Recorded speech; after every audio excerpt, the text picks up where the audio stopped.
Hi and a very warm welcome to day 6 of our beginner Yin Yoga course. Merkaba is celebrating with us because this is the last day that we are actually doing Yin Yoga on the mat in this course, and I'm just so happy for you. Now, before we actually get into our practice today, I just wanted to say that tomorrow for day 7, you will need your mat. We won't be doing yoga, but unlike the previous 2 levels where we have been doing pranayama, I will be teaching you some somatic movements. And for that, I need you to have a mat, and you can wear loose, comfortable clothing just to allow a little bit of movement. And you'll see that somatics is just such a wonderful thing, and I'm really excited to share that with you. Now let's get into our practice for today. Again, we are working with blocks, but we will need them a little bit later. So to start, we're going to revisit our toe squat. Now, you probably remember the intense stretch of the toe squat. And today, if you are ready, you can take it a bit further. So I want you to first begin in a kneeling position on your mat. You will bring your weight forward on your fingertips, lift your sitting bones, and then you can manually adjust the pinky toes so that they are nicely tucked. And again, if this is already enough, if bracing yourself on your fingertips or on your palms is enough, then please remain here. This is perfect. You are already getting everything out of the stretch that you need. But since we are kind of graduating from the program, I wanted to offer you the next steps for you to learn this. So you can absolutely try to sit on your heels with your back nice and long. And if you feel that, okay, this is also working well for me, we can add one more thing, and that is our arms. If you just remain seated here, you can rest your arms in your lap. If you want to do a combination of 2 poses in one, you can move your arms into the reverse prayer arm position. So bringing them into Anjali Mudra behind your back, or like we did, grabbing yourself by the elbows, that also works. So if you are adding in the hands, just make sure that you're not flaring out through the ribs. Your ribs are nicely tucked. You're creating length through your spine. And we'll be here for a tiny bit.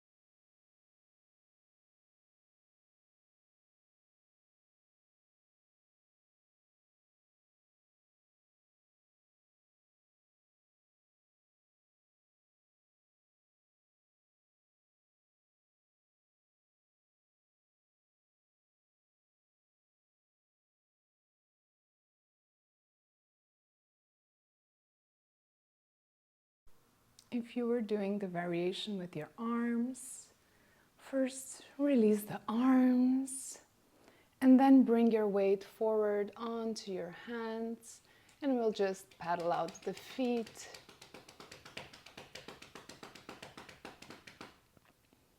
And then take a seat on our mat just to center ourselves. The foot stretch can really be quite something for our bodies because we really are using our feet all the time. So they need that extra love, and they can be a bit sensitive. The next pose that we'll move into is a melting heart. You can begin from this kneeling position. Just make your way more towards the bottom edge of your mat so that you have space to move forward.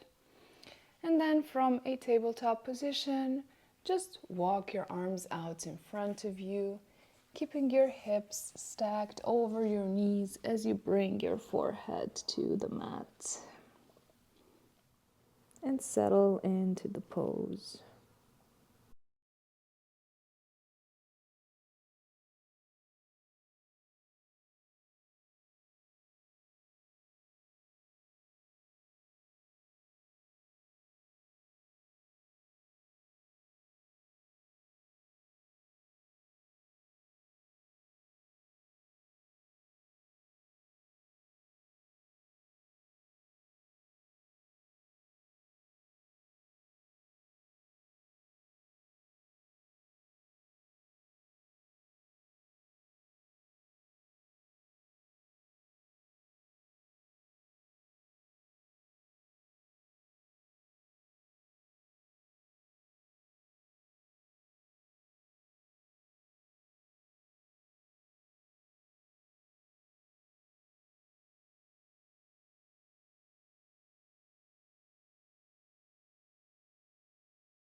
Deepen your breath, and you can either press directly back into a child's pose or walk your hands in first, coming into tabletop, and then sitting back on your heels. You can do whichever version of child's pose suits you best, so either with the knees facing the edges of the mat, or you just folding over your legs with the thighs together. Just come down into your child's pose and rest.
Deepen your breath and slowly roll yourself back up into a seat. Take a moment here, really settle, ground yourself. Maybe take a few deep breaths.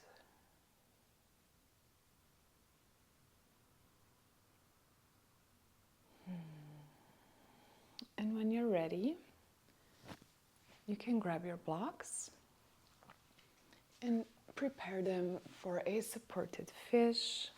So again, you are creating almost a kind of T shape with your blocks, leaving some space between them, and as always, you will probably have to adjust once you get into the pose. So prepare yourself to lower yourself down onto your blocks. The bottom block goes between your shoulder blades so that it's nicely supporting your upper back, and your head comes to rest on the top block.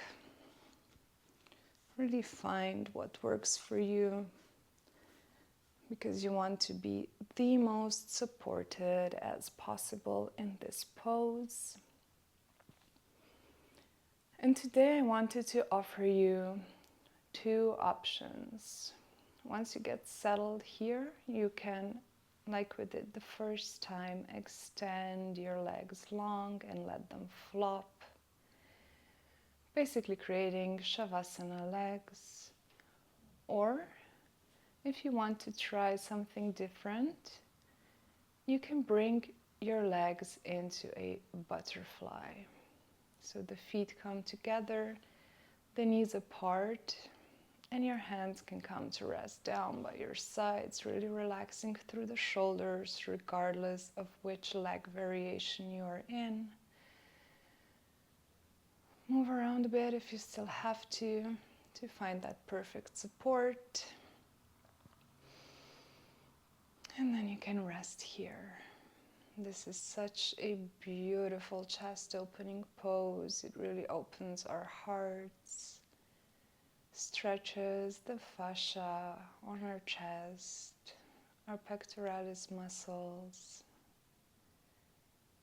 and it's just a very relaxing yet also rejuvenating pose. So really enjoy your time here.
Begin to deepen your breath, signaling your body that we are about to move.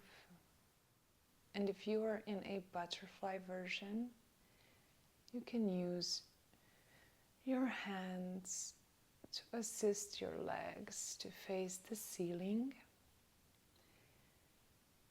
And I want to offer you a second way of getting out of this pose. You can do it like we did before, when you have your legs extended, and simply brace yourself on your forearms. But you can also do it with your legs bent and facing the ceiling. You might want to widen your stance a bit. And the rest remains the same. We bring our arms in a tiny bit and really brace against our forearms and engage the core to bring ourselves up into a seat. You can take a moment here, extend your legs long, maybe do a short staff pose where your wrists are under the shoulders. You press into your mat, you flex the feet, keeping your legs nice and tight, and extend through the crown of your head. And on your next exhale, release the pose. And we are ready to move into Savasana, so you can remove your blocks and just make your way onto your back. Adjust any clothes that might need adjusting. Let your feet flop to the sides. Let your arms rest by your side as well, with the palms facing up. You can also always do the version where you place blocks under your knees if that was nice for you this week. Make sure that the back of your neck is nice and long. And rest. Rest and integrate.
If you're ready to come out of Savasana, you can begin to wiggle your fingers and toes.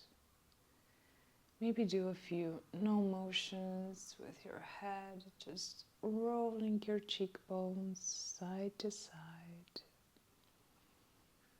and enjoying this movement. You can take a stretch if that feels good. Or maybe just rolling your shoulders beneath you for a moment, getting another chest opening sensation here. And then just roll onto one side. And use your arms to press yourself back up into a seat.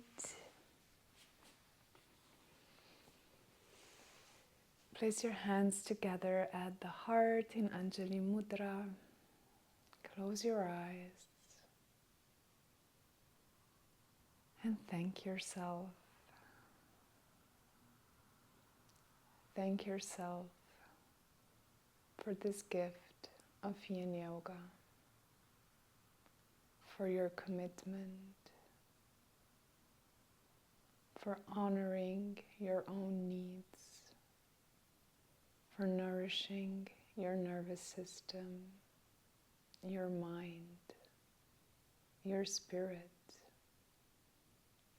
for taking the time in your day to truly be with yourself,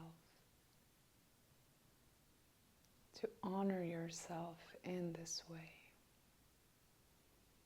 You are a brilliant, beautiful soul. And I thank you for joining me in this practice and in this course. Thank you.